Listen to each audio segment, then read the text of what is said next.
সচিনের রেকর্ড ভেঙে ইতিহাস বিরাটের, একমাত্র ভারতীয় ব্যাটার হিসেবে বিশ্ব রেকর্ড। বন্ধুরা আপনারা যদি দেখতে চান তাহলে ভিডিওটি শেষ অবধি দেখতে হবে, চ্যানেলটিকে সাবস্ক্রাইব করে একটা লাইক দিতে হবে এবং নোটিফিকেশন বেল আইকন দাবাতে হবে। ফের ইতিহাস গড়লেন বিরাট কোহলি। ভারতীয় নিউজিল্যান্ডের বিপক্ষে একদিনের ক্রিকেটে সর্বোচ্চ রানের মালিক এখন তিনি। ইন্ডিয়া ভার্সেস নিউজিল্যান্ড দ্বিতীয় ওয়ানডে ম্যাচে এই রেকর্ড গড়তে কোহলির দরকার ছিল মাত্র 1 রান, আর সেটাই তাকে পৌঁছে দিল ইতিহাসের শীর্ষে।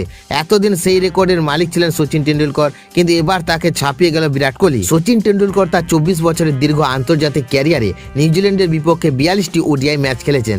অন্যদিকে রাজকোটে চলমান ম্যাচটি ছিল কিউইদের বিপক্ষে ভারতের 35তম ওয়ানডে।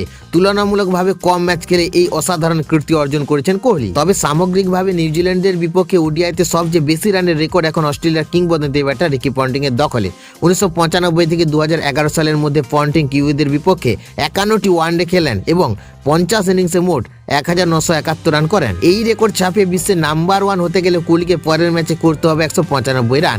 যদি দ্বিতীয় এবং তৃতীয় ওডিআই মিলে তিনি 250 রান করতে পারেন, তাহলে কিউইদের বিপক্ষে 2000 ওডিআই রান করা বিশ্বের প্রথম ব্যাটার হবেন বিরাট কোহলি। তবে রেকর্ডের চেয়ে কোহলির কাছে এখন সবচেয়ে গুরুত্বপূর্ণ ফিট থাকা এবং আগামী কয়েকদিন বিশ্বকাপের জন্য নিজেকে প্রস্তুত করা।